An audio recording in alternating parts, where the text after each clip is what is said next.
Hi, I'm Mollie Ziegler Hemingway. I'm a contributor and editor at GetReligion.org and Christianity Today. Greetings, my name is Imam Abdullah Antepli, Muslim chaplain here at Duke University. I'm also a faculty of Islamic Studies at Duke Divinity School. Great, well it's nice that we can be here to chat. We're going to be talking about some of the burning topics, no pun intended, dealing with Islam in the news today.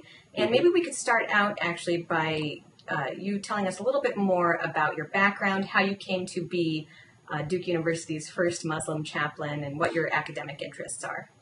I would be happy to. In addition to being the first Muslim Blue Devil Imam, I am also called on this campus as Turkish Delight because I grew up in Turkey. I'm originally from Turkey. I came to this country as a graduate student. I did my entire graduate work actually at Hartford Seminary in Hartford, Connecticut, in a Protestant Christian seminary. I worked on Christian-Muslim relations and Islamic pastoral care literature. I completed my MA doctoral work and chaplaincy training at Hartford Seminary and become the first Muslim chaplain of Duke University and the nation's second full-time Muslim chaplain. It's a humbling experience to be one of the pioneers of this recently growing, evolving profession of campus Muslim chaplaincy. Yeah, it seems like that would be there'd be growing demand there for more Muslim chaplains, not just at the university setting, but probably in a bunch of other areas too. You know, charities, hospitals, other nonprofit types. Military, prison system, even firefighters. There are a couple of them part-time working in the firefighting system as well.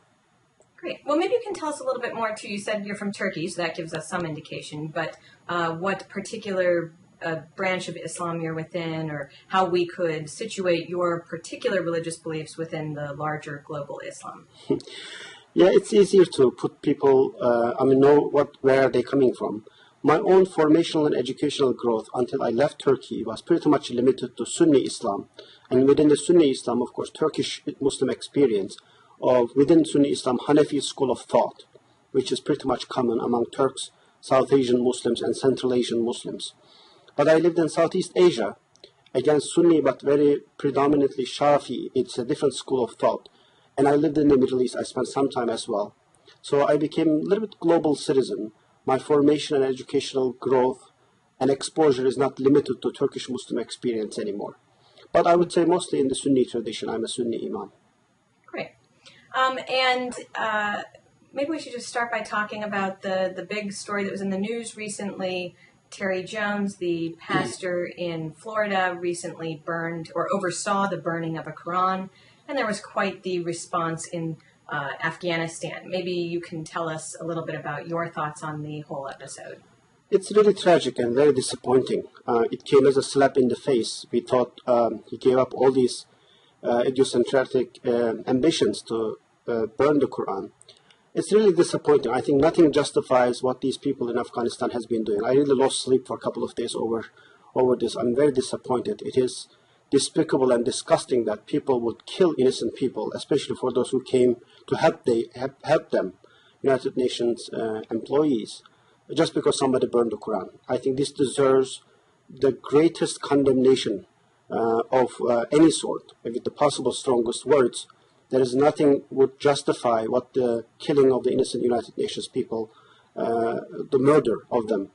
But I'm most equally disappointed with the unwise, very, very unwise act of Terry Jones. He gave such a bad name to Christianity, American people, clergy in general. As a clergy, I take a lot of personal offense.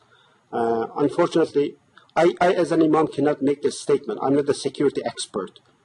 And I don't think as an American Muslim I have the moral legitimacy to say don't do this because a lot of innocent people will be hurt in the Muslim world, especially in Afghanistan and Pakistan.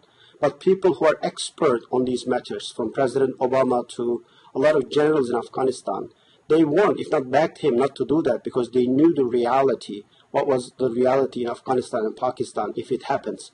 And unfortunately, he went ahead and did this. And I was partially pleased to hear the United Nations workers in Afghanistan. They did not only blame the Afghanis who committed this murder, but they also blamed and harshly criticized Terry Jones as well. They act, what these Afghanis have done is, again, it is not defendable in any possible means. It is despicable, it's disgusting. But it has very little to do with the Quran's holiness in the minds and hearts of these people. It is not the sacramental values. It's not the religious sensitivities, I have to say. If that would be the case, you would have seen similar things all over the Muslim world. Why Chinese Muslims are not doing this, or Indonesian Muslims are not doing this, or Turkish Muslims or African Muslims are not doing this. What is your theory for why it happened in Afghanistan, in a particular town, and not somewhere else? Well, I think it is a clear proof of what happened there, how destroyed, how collapsed Afghan society is as a result of 4 decades of war, 4 decades of perpetual war. More than half of the population have seen and experienced and know nothing but war, because the country has been one invasion after another and constant fight, and it is the total collapse of Afghan society, unfortunately, and Afghan society is psychological. I think it's a mental issue. This is utterly insane to kill innocent people who came to your country to help you, to rebuild your country. It is the level of frustration and anger, unsettled resentments that Afghan societies has been going through there. Well, to me, it's a mental health issue than a religious issue. You know, it's interesting. I mean, this was a very large mob. This wasn't just a few people with mental health problems. This was a very large group of people who were incited after, you know, speeches in mosques and from clerics there in Afghanistan. Is there something particular about Islam that causes these riots where you don't see them elsewhere? You know, is there something doctrinal that creates excuses here? I mean, the New York Times had a story yesterday, I think it was the Times on Sunday or this weekend or recently, where they quoted from one of the speeches that people had given to incite people, and they were quoting directly from the Quran about how you're not allowed to not engage in physical action against perpetrators. So, you know, it seems like we can say it's political or we can say it's mental health, but it seems like there's also something religious, and the people themselves would argue that they were religiously motivated in their actions. I can't disagree more. I mean, I totally disagree with the whole sentiment that there is something unique in Islamic theology or doctrines or the belief system has been encouraging these people to act violently because somebody burned the Quran. No doubt it is very offensive. And no doubt Quran is very central. It is the highest religious authority in Islamic tradition. But to act violently and killing innocent people, there is nothing within Islamic theology or okay, and yet you yourself just said that Terry Jones had to know that this would create, that this could lead to murders. Now, why is that? I mean, if he'd burned a copy of the Bible, nobody would say that this would lead to murders. Why is it? If it's not something religious, what is it that you could predict and you could say he's responsible for murders simply because of the choice of book was the Muslim sacred book? It has very little to do with Islam and Islamic theology, but it has a lot to do with Afghan society and the socioeconomic, political, and historical realities which resulted the total collapse and the collective trauma of the Afghan society has been going through. What started the Crusaders was the destruction of a church in the Holy Land. And I think similar dynamics are going through. It has a lot to do with Afghan. It has a lot to do with who burned the Quran. It's the Western clergy, a Western priest in the United States, because most of the Afghans today, they blame, because of their misery, to the West. And they are not entirely pointless, and they blame America for the miseries that they've been going through. If let me just say this: if, for example, an African pastor in Nigeria or in Ghana or in Burkina Faso would have burned the Quran, there has been many burnings before and after Terry Jones, or people who have been doing a lot of other provocative stuff. I think reaction would have been different. Okay, go ahead. I'm sorry. I think everyone can agree that the situation in Afghanistan is unique. On the other hand, you go back a few years to all of the murderous riots that happened when people were inciting various Muslims throughout the world against the Danish cartoons. So that was not just Afghanistan. That was in multiple other places, and people were killed in Africa, in the Middle East, and all throughout. It was not just Afghanistan. So what's the explanation? But the perpetrator, person who triggered this controversy, was a white man, white Christian, European Christian, which in the minds of hearts of many people, because the misery in the Muslim world, the post-colonial struggle, and recovery in the Muslim world, economic, social, political, and otherwise, most of the blame, we cannot necessarily be entirely, you may agree or disagree, but we cannot be entirely dismissive of this anger and frustration towards European and Western colonial powers. In the hearts and minds of many people, this colonial experience and post-colonial experience is a history. But in the hearts and minds of many people in the third world, not only in the Muslim world, but the entire third world, the bloody consequences and devastating ramifications of colonialism is an ongoing reality. It is not a history. So you may agree or disagree, but the reality of the anger and frustration to West, to European colonial powers, the United States, people are suffering as a result of the failed, short-sighted, highly selfish economic and foreign policies. And most of the violence is as a result of this frustration.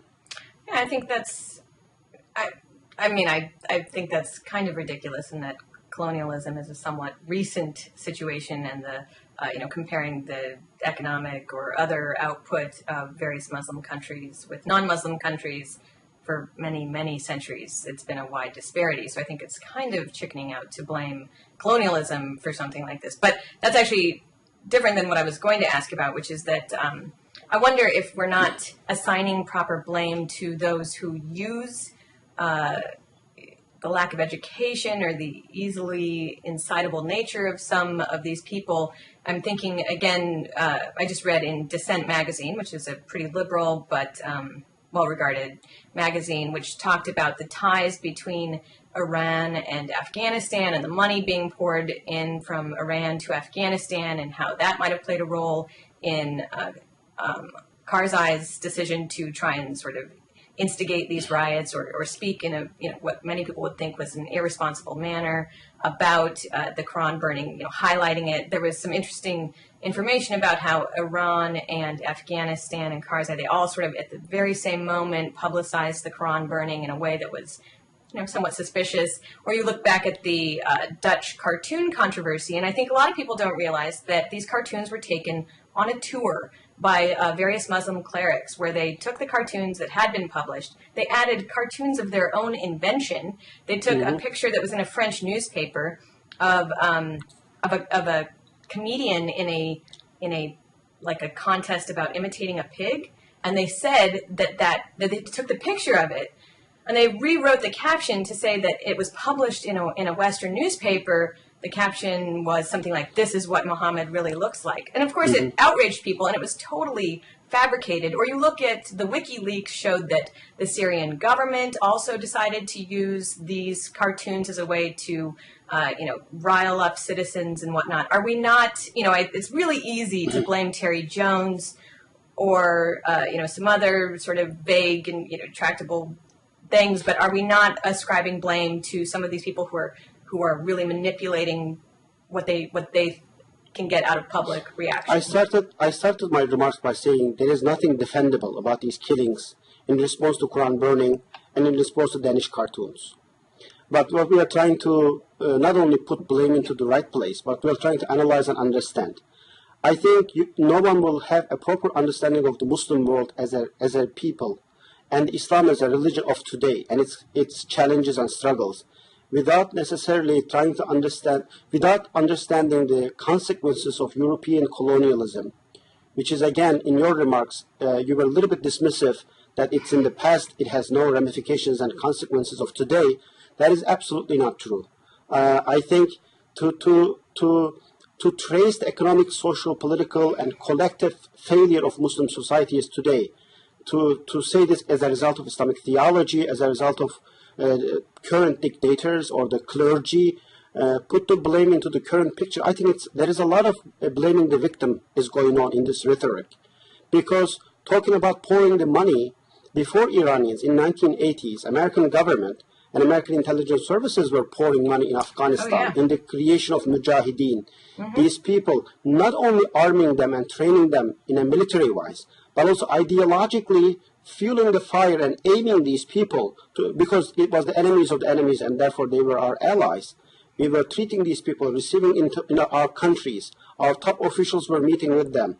And then treating them in American hospitals back then. And we were enabling, what we have done after the Soviets left Afghanistan, we left these people in their own misery. And now this cancer that we partially take part in creating has been attacking us. I don't disagree the factual information that you have just provided, that dictators, who most of them are until recently have been supported by our government and the West, those tyrants who are torturing their people have been abusing and using both the religious and the political leadership, the Danish cartoon or the Quran burning, as an opportunity to fuel the fire that is as if America is at war with Islam, as if West is at war with Muslims in general, fueling the fire in terms of this clash of civilizations.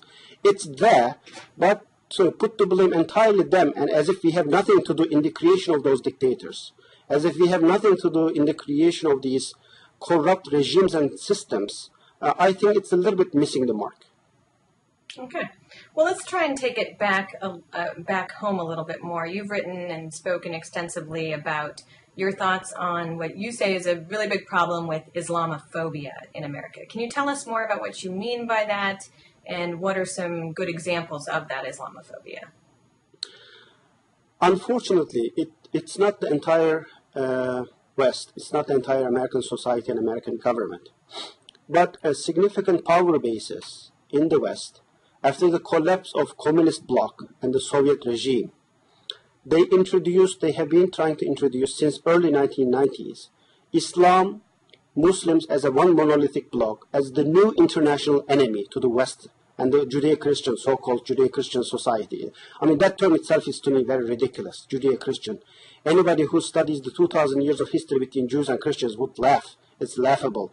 And it lacks in humility and openness by sort of excluding the rest of the humanity and seeing everybody, but including Islam, as if external, as if the civilization's cross-pollination between societies over the centuries happened independently. But that, unfortunately, idea, supported by certain tragic events, like multiple wars in the Middle East, Israeli-Palestinian conflict, and 9/11, gave more moral ground to this whole idea of as if there is a clash of civilization between East and West, between Judeo-Christian civilization and Islam and the Muslim world. And this is not entirely pointless. This whole identification of Islam and Muslims as new international enemy is not entirely pointless, because it helps justifying certain foreign policies, it helps certain wars, it helps certain industries, i.e. defense, it helps certain economic policies, etc. And unfortunately, since then, but especially after 9/11, there has been a very irresponsible introduction of Islam as a religion and Muslims as people to American society. And Islam is evil, Muslims are terrorists, or various forms of the same message have been repeated in the coverage of media, in the statements of some politicians and even faith leaders, have been repeated enough number of times that a significant number of Americans in our country, fellow Americans, they have taken this propaganda, and because they were vulnerable towards information that they are receiving about Islam and Muslims. They don't know, for the most part, any Muslims. Their introduction to this world religion and 6 to 8 million American citizens, Muslims, 1.4 billion people all around the world, is through these tragic events and very biased, irresponsible sources of information. And for many people, they basically took this propaganda, and it's been repeated enough number of times that a lot of people in our society, believe it or not rationally, but feeling-wise, emotion-wise, basically believe that something is inherently wrong with Islam, as if Islam owns violence, as if Muslims owns all the crazies in the world. It became a sank reality in the hearts and minds of many people, and today we are seeing the great signs of this rise of Islamophobia, anti-Muslim and anti-Islamic sentiments in American society. Well, could you give some examples, though? I mean, it's like you're making a lot of assertions, but I'm looking for something more tangible that we can discuss as an example. For example, this Part 51 controversy. before the November elections. If you look at the all opinion polls done by Gallup, Pew, Religion and Research Institute, every indication of the questions being asked about Islam and Muslims. For example, I would highly recommend you to look at Religion and Research Institute polls. They don't only do polls about Islam, but they do a lot about religion in general. Our values of Islam and American values are at odds with one another. More than 67%, I believe, average American. And in certain pockets and certain corners of American society, that percentage is even higher among X, Y, and Z, for example. A lot of people believe that Islam and American values and Muslims are at odds with one another. Or a lot of people believe that Islam inherently encourages, if not endorses and legitimizes violence or hurting innocent people. Islam oppresses women. Islam and human rights or the Western values are. This is a great place to discuss. Why is it not possible that these things are, you're stating these poll results as if they're de facto examples of Islamophobia. They might just be examples of people having read about how Islam is practiced throughout the world. I mean, we read frequently about people in the name of Islam saying they're motivated by Islam. There was last week a 14-year-old girl who was a victim of rape, and she was killed because some imam in, was it Bangladesh? I don't remember. He issued a fatwa, and she was given so many lashes, she was killed, and the Muslim doctors who did her autopsy covered it up. And that's just. These types of stories happen all the time. Is it necessarily an example of an irrational fear of Islam or a very rational fear of how Islam is practiced throughout the world? It is not irrational. If I would have been an average non-Muslim American and all I hear about Islam and Muslims is this kind of messages, all my introduction to Islam as a religion and Muslims as people are only focusing on the bad apples and being generalized unfairly, I would have had the similar views of Islam and Muslims myself. I would argue. When people spit at my wife and say all these bad names, she's a nurse, an educated person, just because how she looks like. When people see me and have fears, I don't dismiss people's fears. I don't blame them, but I blame the people who form the image of Islam in the minds of these people. I blame people using Islam and Muslims as the cheap tool to fear people, to promote the fear culture in our society. And I can give you similar examples. When a Christian, happen to be Jewish and Hindu person, commits this kind of despicable acts of violence, murder, rape, it is not necessarily generalized. It is not necessarily generalized to the entire faith tradition. I mean, at least we have to agree that Islam is being unfairly mistreated.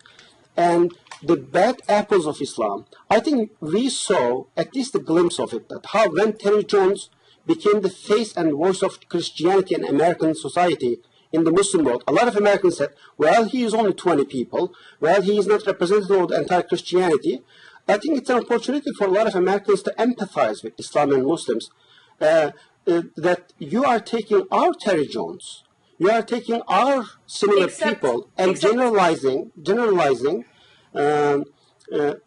basically comparing the best of yours with the worst of ours. Except that you take Terry Jones, who's been denounced by everyone from Barack Obama to Sarah Palin and everyone else who was near a microphone, and he burned a book. And you take the president of Afghanistan, and he said that this person should be jailed. He incited riots in Afghanistan, and the people in Afghanistan actually murdered people. So yes, you're not going to get much of an argument that Terry Jones is a whack job, but you're comparing the burning of a book with the murder of actual humans, the destruction of all sorts of property, and possibly the end of humanitarian aid in Afghanistan. I mean, this is not really equivalent. I mean, I think the condemnation of murder in Afghanistan, I hope I cannot condemn enough by every reasonable Muslim leader, both politicians as well as the religious leaders. It's another unfortunate cosmic war, the cyber war that Muslims are fighting, unfortunately. All these voices who are distancing themselves, departing themselves from these vacuums and violence is not necessarily covered. One of the difficulty for a lot of Americans. Unfortunately, they don't necessarily hear the overwhelming, peaceful, moderate majority of Muslims who are basically saying these people are not our products. Islamic theology did not produce these people.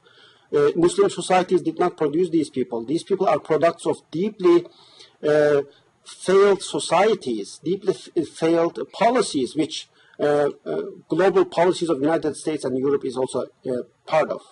Well, this is one of our things that we focus on at one of my jobs, which is getreligion.org, where we look at how the mainstream media talks about religion news. Mm-hmm. And one of the things you see happen so frequently is this, the media tend to treat Islam as this monolithic thing.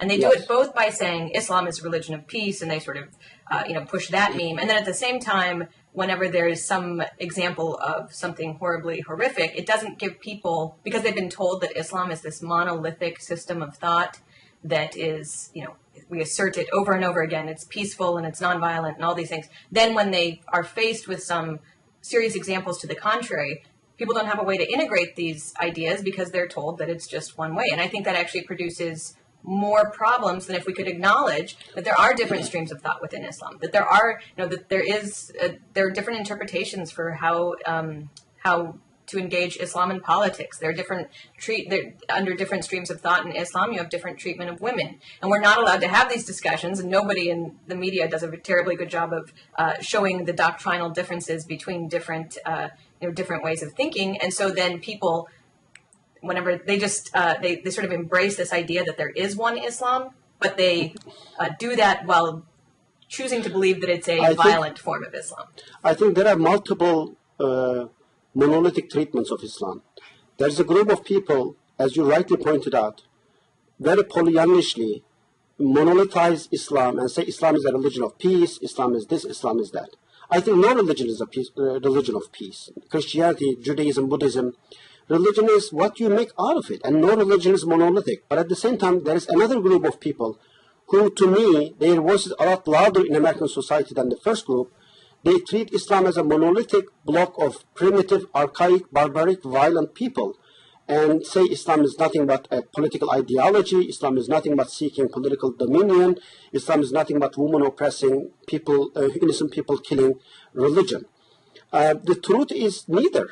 Islam is a religion, and in every cultural part of the world manifested itself in its own diversity and richness. Religion is ultimately what you make out of it. If society is healthy, if society holds universal human values, then the religion reveals the best of it.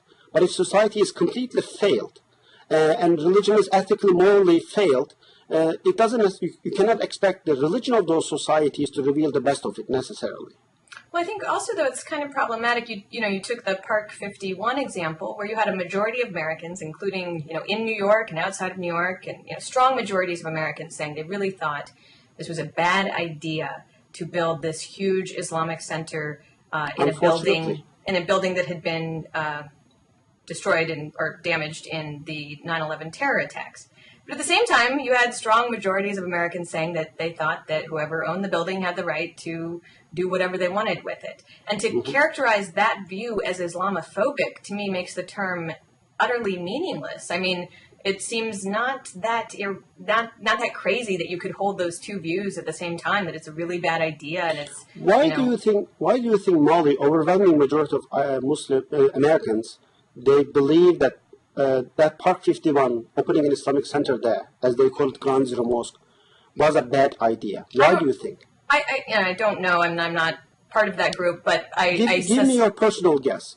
I suspect it's because they kind of understand that throughout history, building a mosque on top of a site that you conquered is something that Muslims and, yes, other religions do. And it just seemed like a slap in the face.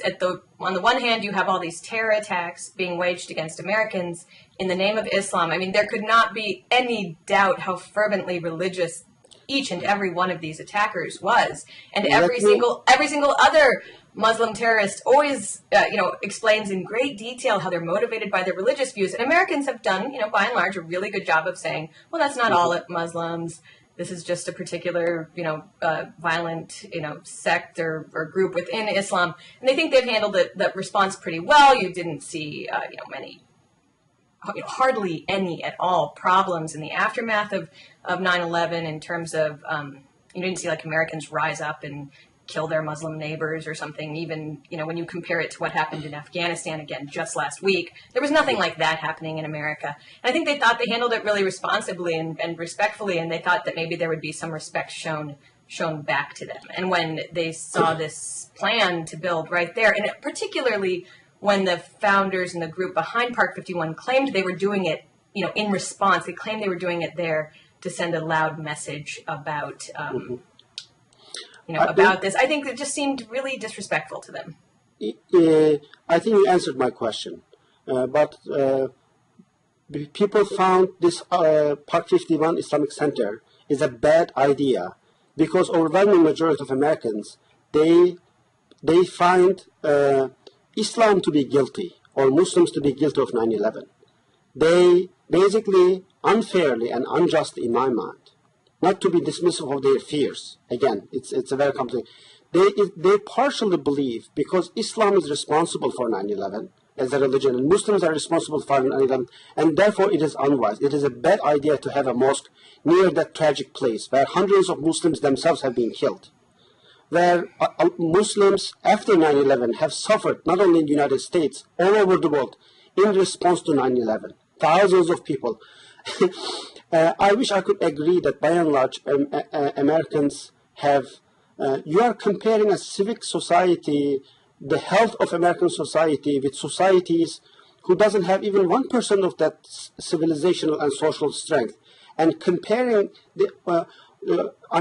as if like saying, some politicians say, if they don't allow mosques to be built in Muslim countries, why should we allow them to build mosques in the United States? As if here in America, as Americans, we shouldn't be better than them. If we shouldn't be necessarily upholding our ideals and ethical and moral standards more than them. But what I'm saying is, a lot of Americans said no to Park 51 Mosque because they believe partially, as I said, Islam and Muslims are responsible for it, and therefore it is insulting and emotional correctness is not there to allow mosque to be built that close to Park 51. And what I'm saying is, 10, 20 years later, a lot of Americans I believe, when this country will go back to its common senses and go back to its foundational ideals of inclusivity, pluralism, and diversity, they will feel very uncomfortable with these statements. A lot of Americans let me be a little bit candid. A lot of Americans will feel embarrassed, if not ashamed, for what they said in response to Park 51 controversy about Islam and Muslims. I think that as we are embarrassed and feeling uncomfortable about what we said about previous communities, and in our attempts to welcome them, in our attempts to include them to the social fabric of American society.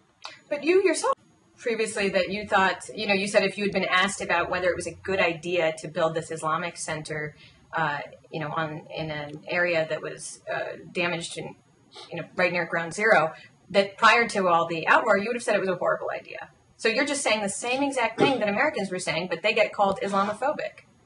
But you are misquoting me. I said if I would have been asked by May, I would have said that. But after May of 2010, we were not discussing the appropriateness of building a ground zero mosque or not. After May, after irresponsible remarks of certain politicians and faith leaders, the society at large, in response to Park 51 controversy from May to November and still going on, this society at large discussed whether or not is Islam an acceptable religion. Is Islam a kosher religion? Our Muslims are equal citizens and therefore entitled to the same civil liberties. But people were asserting that they thought that this was a freedom of religion issue and that Muslims should be allowed to build, the people behind Park 51 should be allowed to build there. So it's not a question of whether Americans were having a debate on whether Islam should be allowed to exist. I think as a result of constant dehumanization of Islam, which in my mind is an Islamophobia, vilification of Islam, a lot of Americans are having a hard time seeing the very apparent contradiction by rejecting one mosque in one particular place and saying I am not necessarily against the other Muslims to be built mosque in our neighborhood. Time will show us. Time will heal our wounds. No, I think you made an excellent point that people never think about the long-term repercussions of doing anything like infringing upon someone's First Amendment religious freedoms. They are really bad at predicting how that might come back and bite them in the end. And that's certainly, one of the things that I was worried about with the way that people were talking about this place of worship. If you can keep people from building a mosque right near ground zero because of whatever reasons you have, however valid they may be, it's going to be a really short walk to when your house of worship is not allowed to be built in your neighborhood. And how people could not see that, I don't know. But I don't know. I mean, I'm having a hard time. There are other houses of worship near ground zero. Yeah, well, that's the other thing, though. There are other houses of worship near ground zero. Nobody cared about them, but it was the Park 51 people that went on a global tour saying, help us build a ground zero mosque. I mean, they were the ones who made a really big deal about the location. But then when other people made a big deal about the location, they were called Islamophobes. And I just think that double standard is really unfair. We either can have an adult discussion about whether this is a prudent idea to build this huge mega mosque here on these grounds, or we can't. But you can't apply one standard to the people who are trying to raise money globally by billing it as the Ground Zero Mosque, and another standard to people who call it that. This is not a mosque. People who are behind this project never called this as a mosque. It was an Islamic center. But my question I have a question about that really quickly. Even if it's a mosque, even if it is not only 2 blocks, but 1 block, or it's just next to the Ground Zero, it is very similar to if Obama is Muslim or not question. I think people have been saying, 20% of Americans believe that Obama is a Muslim. Oh, no, he is not Muslim. As if being Muslim is a bad thing. As if having a mosque is a bad thing. As if what mosque represents in Islamic theology and Islamic religion has anything to do with the motivations and the acts of the perpetrators and the terrorists of 9/11. Well, but I think a lot of people make direct connection between Islam and Muslims and the 9/11. Unfortunately, to me, that is to unfairly, unjustly convicting Islam, as it has been convicted in the hearts and minds of many Americans today, as a violent, primitive, un-American religion. I have a question about this. You said it would not be a mosque, it was an Islamic center. A lot of the mosques in my part of the country are called Islamic centers. What is the difference then, or how are people to refer? What does that mean? What's the difference there? I think the difference is if it is a center, if it's an Islamic center, you do things other than just 5 daily prayers or weekly Jummah prayers. You run classes.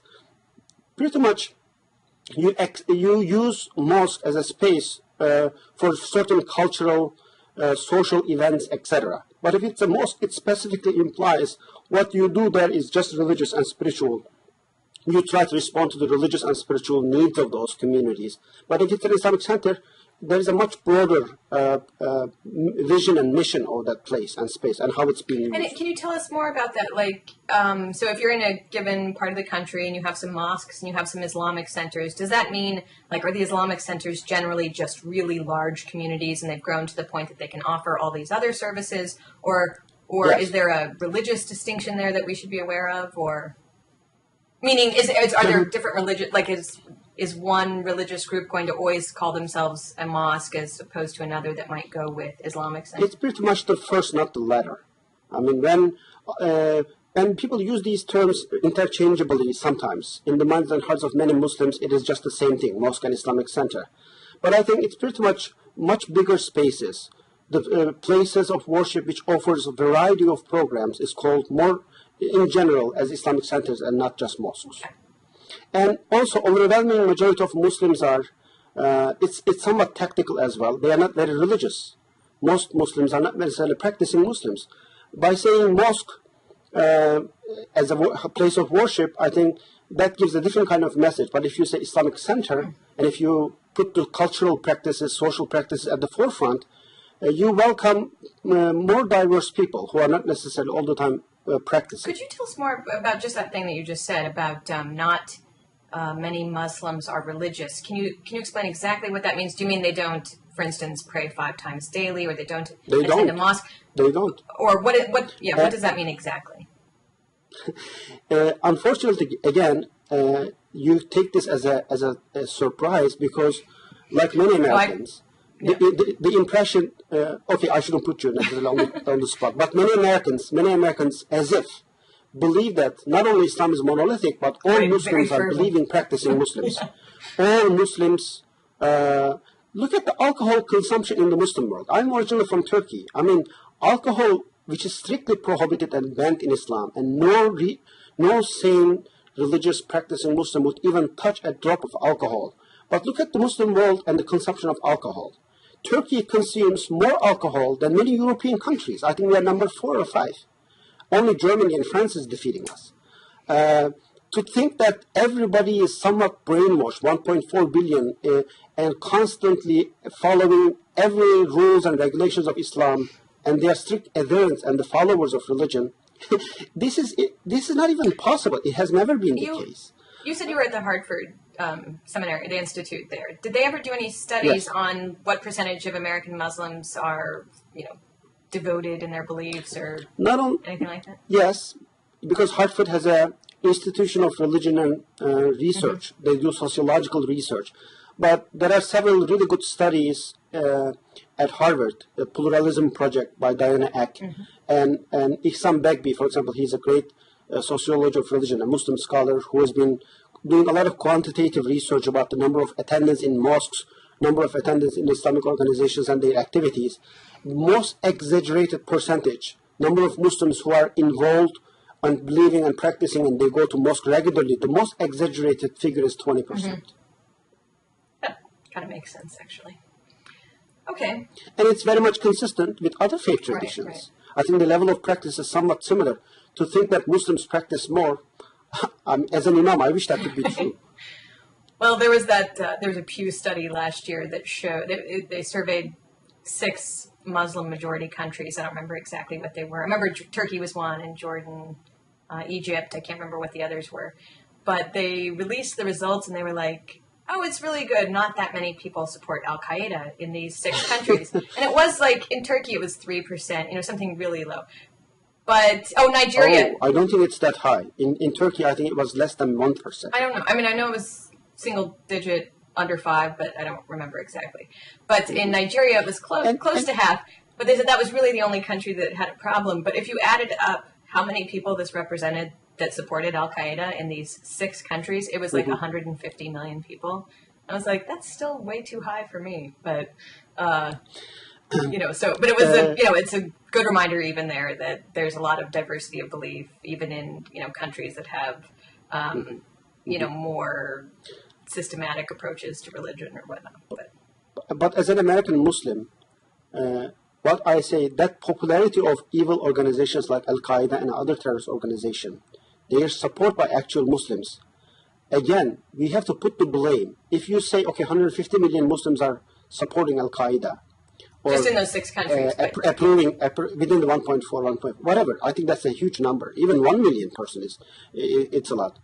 But put the blame to these Muslims and certain Islamic theology and practices. But again, if we don't acknowledge our role in enhancing and promoting and the crazies and the fringe radical violent minorities of the Muslim world, unfortunately, our response to 9/11, our response to Al-Qaeda and various terrorists, or our war on terror efforts, unintentionally, we didn't do this purposely, but because we did it unwisely, it is unfortunately enhancing and promoting these people. Their popularity is partially is as a result of our unwise policies. We don't necessarily address the root cause of violence. We don't necessarily address the root cause of radicalism and radicalization in the Muslim world. And unintentionally, we promote these people. The crazies on both sides is supporting each other. Well, I mean, I'm no fan of our involvement in pretty much all other countries, but I'm a radical libertarian myself. But I think that if you're talking about root causes, maybe there's more internal looking you could do. It seems that this is... Let me give you a few examples. Organizations like Al-Qaeda, or other terrorist organizations, their bread and butter is the social upheaval, economic disaster, and all the problems that Muslim societies have been going through, the tyrants and dictators who are ruining the country, torturing their own people, oppressing people. This is how they promote themselves, as if they are something alternative. But do you agree with me that in those economic, social, political problems that the Muslim societies and Muslim governments are facing, partially we have role to play? We have had role in contributing to life expectancy of their dictators. We have a role to play in their bad economy. I mean, yeah, well, there's a role. I don't know if I can make any statements about what that role has been, or the different countries. Specific examples. For example, Saudi Arabia. It is such an unfortunate dynasty. Mubarak of Egypt. How do you think these people were able to oppress their people for decades after decades? Sure, but I think take a situation like Pakistan, that's prime colonial ground that you want to talk about. Yes. And you look at how minority religions were treated just fine until the 1980s. There was that huge Kemalist growth, the Islamization of that country, and now it's a really dangerous place to be if you're not a particular strain of Muslim. People are getting assassinated if they just speak. It's blasphemous to speak against the law against blasphemy. And Mollie, you just answered my question. Okay. You said things started after 1980s. These people were Muslims before 1980s. Yes. Islam was there for the last 1,000 years.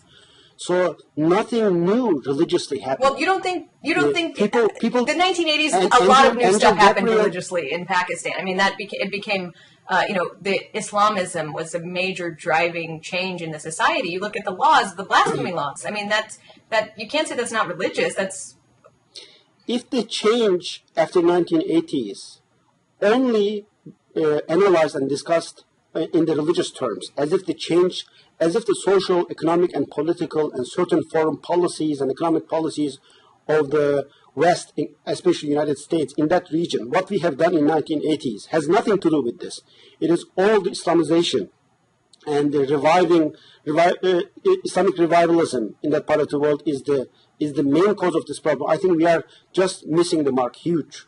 And therefore, our attempts to solve the problem will not necessarily go anywhere. Yeah, I mean, I'm not going to disagree that it's a really complicated situation. I'm just saying this is a story that is very religious, and it's particularly religious if you're a minority religion there in Pakistan. I mean, there are really bad things happening if you oppose these Shariah laws against blasphemy. Yeah, yes, and if you listen to the lectures of people who actually have degrees in Islamic law, and what is blasphemous in Islam according to Islamic law.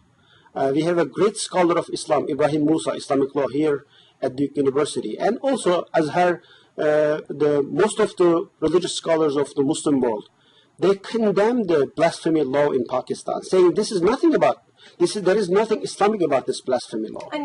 And it is not only not Islamic, but it's a violation of certain ethical, moral standards of Quran and I think there was also that situation when Salman Taseer was assassinated. He was the sort of moderate Muslim guy who was killed because he opposed the blasphemy law. And after he was killed, you had 500 so-called moderate clerics come out saying you're not even allowed to mourn this guy. It was the proper punishment.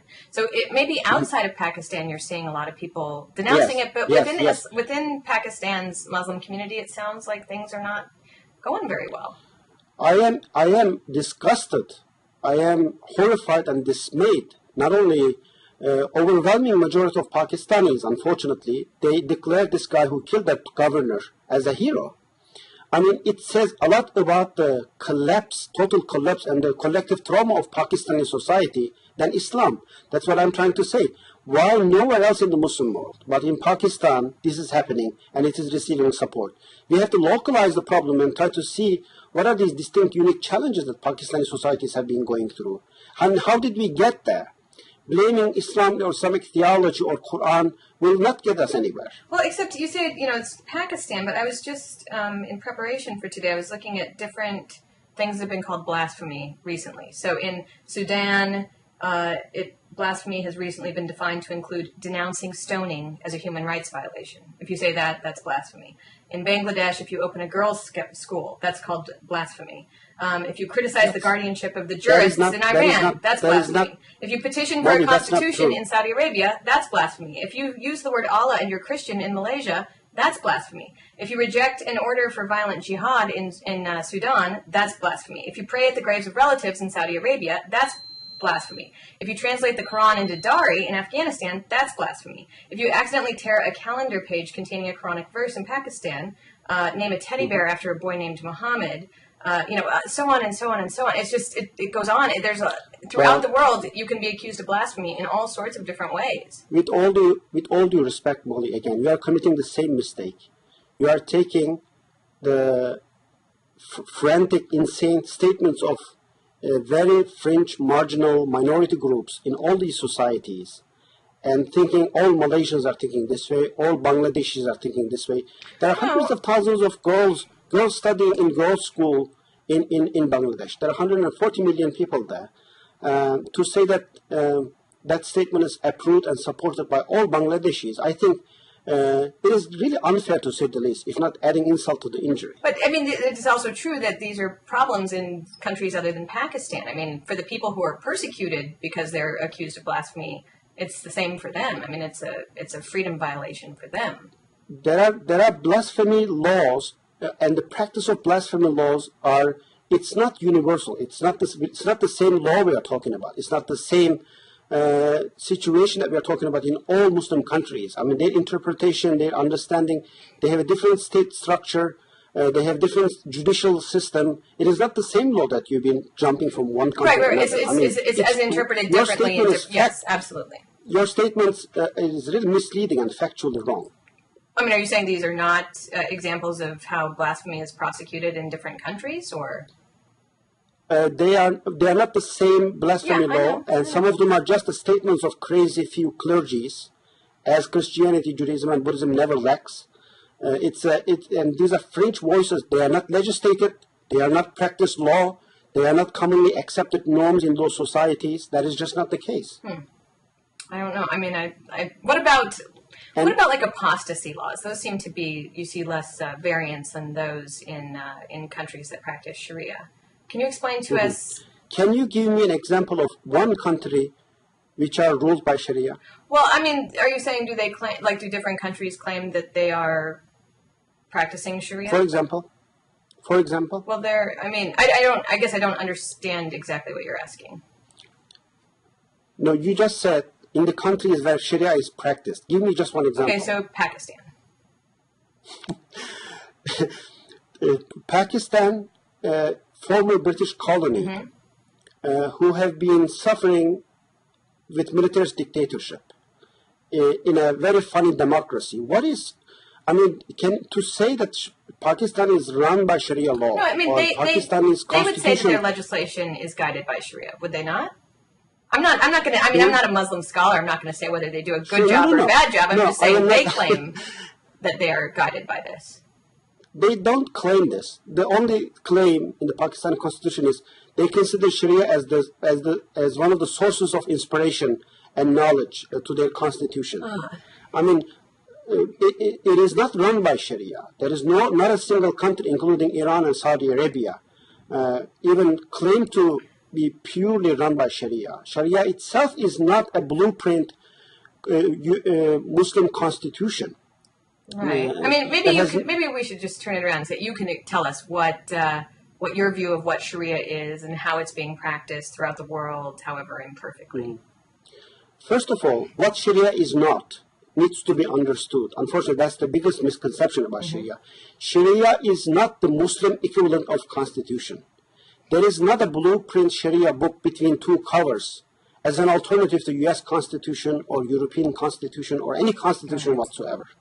A lot of people, unfortunately, because of this misinformation and rising vilification of Islam, this stereotypical coverage of Islam, a lot of people made the belief that as if there is a Sharia somewhere out there where Muslims are obliged to follow to the letter, where there is a governing system, or as if Islam as a religion demands for a particular form or structure or type of government. You know, if this could have been the truth for the last 1400 years of Islamic history, every Muslim, hundreds of Muslim empires and governments and societies should have at least homogeneously, somewhat look like one thing. They are basically dismissing historical fact, the historical diversity of the Muslim governments, Muslim societies for the last 1400 years. And also present situation. There are 57 Muslim majority countries in the world as part of Organization of Islamic Council, Islamic countries. None of the government structure or the practice of Sharia or the understanding of Islam or the Islamic theology's manifestation in the government form, in the social form, is similar from one country to another. First of all, Sharia is not, as we believe, it is Islamic law. There is no such thing. In that sense, it's a unicorn. There is no such thing exists. Sharia is the general spirit and soul of Islam. And it is not monolithic. It has been understood differently and evolved over the centuries. About 2/3 of the Sharia literature, these oceans of literature that Muslim societies were able to produce and still producing, involves the personal life, personal devotional life of believer. 5 daily prayers, praying, Muslim calendar, Muslim festivals, Muslim practices, dietary restrictions, personal and family practices, how we are going to form a marriage, how we are going to initiate divorce, etc. I don't know if you are able to follow. Yeah, absolutely.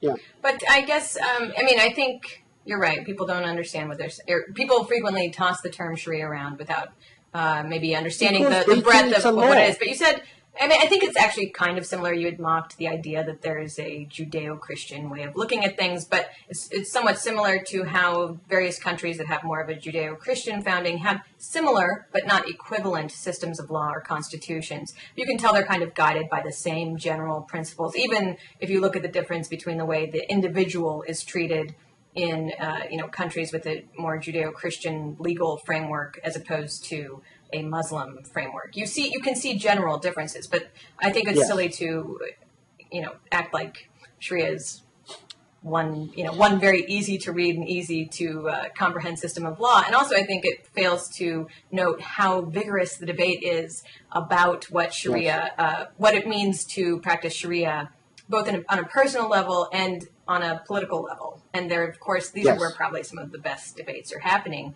And not that you ever hear about it or read about it in coverage of what Sharia is. But And Sharia is the general name of the moral, ethical sensibilities that Muslims have developed. And again, in every society, there is a different interpretation, different version of it. There is no one monolithic Sharia. Even in the aspects of Sharia, which involves the political structure, government, the governmental issues, and the foreign policies and economies, there is a small aspect of Sharia has some principles and suggestions through the foundational texts of Islam and the teachings of Islam. But again, those were not static, frozen laws which has been established 1400 years ago, where all Muslims have to abide by. It changed over time. They are not immutable divine law. And pardon my ignorance on something like this, but how are they not immutable? Are you saying because of abrogation or because of something else? Like each generation sort of has to interpret it according to its own particulars of what it's going through? Or what do you mean by it's not immutable? Well, Sharia has never been a Sharia with the capital S. It was always Sharia with the small s. It was always a dynamic, ever-changing negotiations of life through the teachings of Islam and Muslims. And the daily realities in the economy, in the politics, in the government, Muslims had no difficulty over the centuries in basically responding to these new realities by adopting and changing things. Muslims had no difficulty in basically swallowing the entire Greek philosophy, Roman cultural heritage, Persian cultural heritage, and basically filtering them through the Islamic teachings and adapting to themselves. To think that Islam has been always the same thing for the last 1400 years. I mean, anybody who studies human society, history, and civilization, to believe such thing is, to me, incomprehensible. Sure. I mean, and in the whole literature of Islam, there are certain creedal, doctrinal things there, and the devotional things, they are not immutable. Like number of times we pray, how we fast. The basic pillars and the doctrines of Islam, they are not immutable. They are the unique foundational core teachings of Islam. But everything else is up for conversation. Okay, so just for example, I'm curious and had read a little bit recently about teachings about apostasy. Is that something that's immutable, or can that change? And what are... It is absolutely immutable.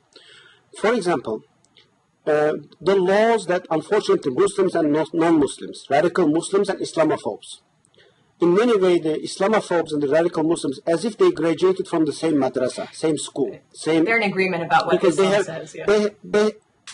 They have a same way of... they basically take this 400, 500-year rules and present this as if Islam is this, as if Islam is that.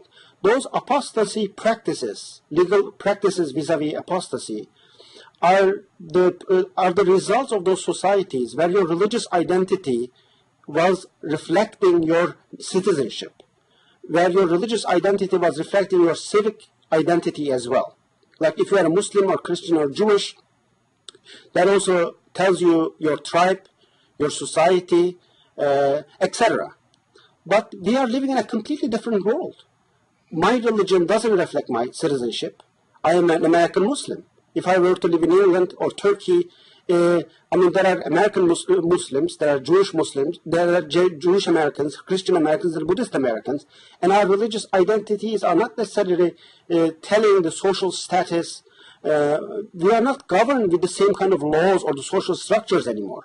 And therefore, anybody peacefully leaving Islam and converting to any religion, I personally have no problem, and like many Muslim scholars, if they want to peacefully leave Islam or convert to other religion, that's absolutely fine. What was punishable in the Islamic law was leaving Islam and joining an enemy army and fighting against like Muslim treason. Nations. And so you would say that what was punished was the treason and betrayal to your own country, not leaving Islam and not leaving religion. Right. And you would say that's the same whether or not you live in America or a country that's not majority Muslim, or if you do, or does it change? It changed. In Turkey, for example, you can go to court and change your religion. It's not a problem. I mean, if you say, I'm not Muslim anymore, because in our Turkish ID cards, the religion is mentioned, because you have to write your religion to your ID card, general ID card. But if you are no more a Muslim, you can go to court and write whatever religion that you feel yourself belong to. It doesn't mean that, there are some crazies out there who would find this problematic or turn this into a political game and fuel the fire to people's social, religious sensitivities. I think in the secular democracies, as democracy flourishes, as democracy, homegrown, indigenous democracies in the Muslim world, as it's happening in many countries like Turkey, Indonesia, Malaysia, and others. As the democracy evolves, I think Muslims will have no problem with this people getting in and out of Islam, leaving or entering Islam. Okay. Well, great. Well, we've been talking for about an hour, so we should probably wrap things up unless there's something else you really want to mention. Is there? Well, the final note is, I came to this country and I'm raising two wonderful children because I believe at its heart, this society, American society, secular democracy that this society was able to produce, and the civic society that this society was able to establish, it is one of the best as far as what we have today. And it is very much in line with Islam and the teachings of Islam. As I believe most of the ideals and the values that this society have been trying to promote, by vilifying and dehumanizing Islam and constantly otherizing Islam and pumping fear and poison to the hearts and minds of many Americans against Islam, is damaging the beautiful civic society and the social tapestry of the American society. I think as many Americans, unfortunately today, if they hear something racist, something homophobic, something anti-Semitic, they already have those filters that they can resist against this. But most American society, by and large, unfortunately, they don't have the similar filters towards the information that they are receiving. And Islamophobia and the constant dehumanization of Islam in American society is a danger to this society, danger to the ideals of this society, danger to our civic culture. 6 to 8 million American Muslims are contributing very generously to improve the life of many Americans in different professions. They are middle class and upper middle class. I am begging every reasonable, ethical, moral Americans to resist rising Islamophobia and develop these filters towards information that they are receiving about Islam and I'm just going Muslims. to have to respond really quickly by pointing out that the FBI releases data on hate crimes every year, and I don't think there are any results from 2010 yet, but the most recent results for 2009 show that, so according to the data, Muslims are 0.6% of the population, Jews are 1.2% of the population, and yet that's not true. And yet Jews and Muslims are same, about less than 2%. Okay, well the numbers might be fluctuating, but all that to say that the FBI reports that over 70% of all the hate crimes in America that are motivated by religion are against Jews. Whereas for 2009, all of the hate crimes motivated by religion against Muslims was something like 8%. I don't think we would sit here and say that America has got a serious problem with anti-Semitism, but I think we do need to think about the actual data and look for actual evidence of Islamophobia rather than throwing a term around that I think is, it's kind of slanderous to I agree. But your statement is somewhat misleading, Mollie, because what you mentioned, the FBI data is actually telling us that actual hate crimes happened.